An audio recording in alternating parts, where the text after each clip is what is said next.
हमारी ज़िंदगी में हमें कई सवाल परेशान करते हैं। उनमें से एक सवाल ये भी है कि प्रेम बड़ा होता है या भक्ति। नमस्कार, मैं आपका दोस्त मिश्रा विकास अपने चैनल इमोशनली एंड प्रैक्टिकली मैं आपका एक बार फिर से स्वागत करता हूँ। हाजिर हूँ मैं आपके सामने फिर से एक नई दिलचस्प स्टोरी के साथ में। जी हाँ, प्रेम बड़ा होता है या भक्ति।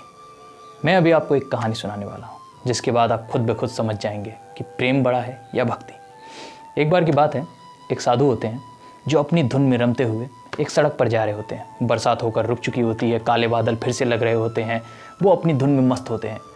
एक मिठाई की दुकान पर देखकर जलेबी वाले को सोचते हैं कि ये जलेबी अगर मुझे खाने मिल जाए तो बहुत ही आनंद आ जाए। बस इतनी सी देर होती है कि उतनी प्रार्थनाएं उनकी कहाँ पहुँची होती है पता नहीं, कि जलेबी वाले के मन में आता है कि क्यों ना इस भूखे साधु को कुछ ना कुछ दान दिया जाए। वो उन्हें अपने पास में बुलाता है और उस जलेबी को खाने के लिए देता है। बस इतनी सी बात थी कि साधु झूम उठते हैं, कहते हैं बस मेरे परमात्मा मेरी हर बात जानते हैं, हर बात सुनते हैं, मुझे क्या चाहिए ये मुझसे पहले जानते हैं। वो खाते हुए झूमते हुए जा रहे होते हैं।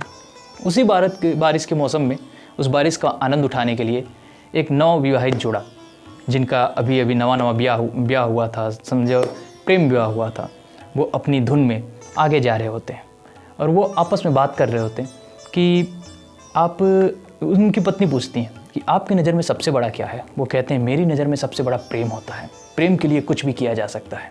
जी हाँ, इस बात से मैं भी एग्री करता हूँ, प्रेम सबसे बड़ा होता है, पर प्रेम ही सब कुछ नहीं होता, क्योंकि प्रेम कई बार हमें अंधा भी बना देता है। पुत्र और पिता का भी प्रेम देख सकते हैं धृतराष्ट्र और दुर्योधन के रूप में। इसलिए प्रेम सब कुछ नहीं होता, प्रेम सबसे ऊपर होता है। बस इतनी सी बात होती है कि वो साधु वहाँ से झूमते हुए अपनी मौज में निकल रहे होते हैं और इतने समय ही उनके पास में एक खड्डा होता है जिनमें पानी भरा होता है। साधु के झूमते जाते हुए उनके कदमों के चीज़ें उन पानी में पड़ जाती हैं। बस फिर क्या था, पानी के कुछ छींटे उस नवविवाहित के जोड़े के ऊपर पड़ते हैं और उनकी पत्नी ने जो कपड़े पहने होते हैं वो सारे कपड़े गीले हो जाते हैं। बस इतनी सी बात होती है कि उनके प्रेमी भड़क उठते हैं। कहने का मतलब उनके पति भड़क उठते हैं और कहते हैं तुम्हें सुध बुद्ध नहीं है, ये कैसे जा रहे हो। बोले बस मैं अपने प्रेम में मस्त हूँ, मुझे पता नहीं चला, मैं आपसे क्षमा मांगता हूँ। बोले प्रेम, ऐसा कौन सा प्रेम है तुम्हारा, और अकेले कौन सा प्रेम किया जा सकता है। वो कहते हैं अकेले रह के ही सबसे सर्वश्रेष्ठ प्रेम किया जा सकता है। बाकी वो कहते हैं अच्छा तुम्हें हमसे जलन है इसलिए ये बातें बोल रहे हो और तुमने ये जानबूझकर किया है। इतना कहकर वो पति उन्हें ज़बरदस्त धक्का मारते हैं। फिर भी उनके गुस्सा नहीं आता और वो कहते हैं देखो बेटा, तुम मेरी बात को गलत तरीके से ले रहे हो। मेरा ये कहने का मतलब है कि मैं भी किसी से प्रेम करता हूँ, पर मेरा प्रेम एकदम अपार है जिसमें बिल्कुल मिलावट नहीं है। तो कहते हैं क्या हमारे प्रेम में मिलावट है। वो कहते हैं हाँ, तुम्हारे प्रेम में कहीं ना कहीं एक दूसरे को पाने की जो भूख है वही तुम्हारी मिलावट है। वो इतनी सी बात होती है कि इतने पे वो उन्हें एक कसकर तमाचा मार देते हैं और साधु ज़मीन पर गिर जाते हैं और तुरंत ही उठ खड़े हो जाते हैं और कहते हैं कोई बात नहीं बेटा, मेरा प्रेम मुझे कभी दुखी ही नहीं होने देता, तुम मुझे मारकर खुश हुए। बस फिर वो आगे झूमते हुए चले जाते हैं। नवविवाहित का जोड़ा होता है और वो आगे जाकर चुपचाप बैठे उदास सोच रहे होते हैं। उनकी पत्नी जब उस साधु के पास पहुंचती हैं, कहती हैं आप तो बहुत खुशी में निकले थे, पर आप यहाँ आकर इस तरह उदास में क्यों बैठ गए। वो साधु ने कहते हैं कि देखो, तुम्हारी प्रेमी को गुस्सा आया तो उसने मुझे थप्पड़ मार दिया, मुझे ये डर है कि मेरे प्रेमी को कहीं गुस्सा ना आ जाए। वो औरत घबरा जाती है, वो सोचती है इसका प्रेमी है कौन। इतनी सी बात होती है, वो अपने पति के साथ घर पर पहुंच जाती हैं। घर पे जा रही होती हैं, उनका 5वें फ्लोर पे घर होता है, सीढ़ियाँ चढ़ रहे होते हैं कि अचानक उनके पैर फिसल जाते हैं। उनकी पत्नी तो जैसे तैसे बच जाती हैं, पर उनका पति वो नहीं बच पाता।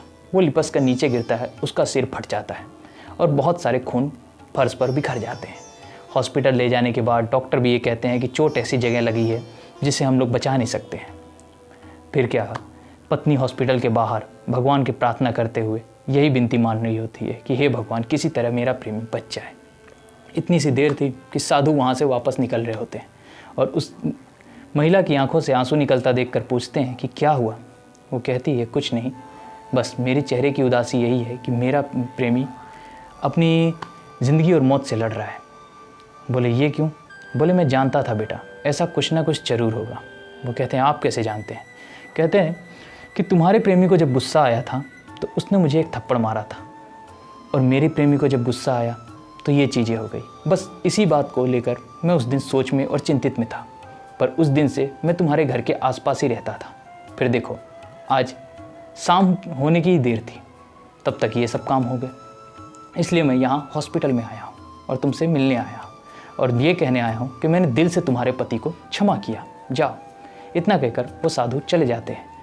एक मिरेकल होता है, पत्नी अंदर पहुँचती हैं, देखती हैं कि उनके पति होश में आ चुके होते हैं और आके कहते हैं कि मुझे ऐसा लगा कि जैसे मुझे कोई उठा रहा है और मैं अचानक उठ खड़ा हुआ। बस इतनी सी बात होती है कि उनकी पत्नी सारी बातें अपने पति से कहती हैं। फिर उन्हें अचानक एहसास होता है कि जो किया हमने गलत किया। हमें लगता था हम प्रेम के नशे में चूर थे कि जो होता है प्रेम होता है।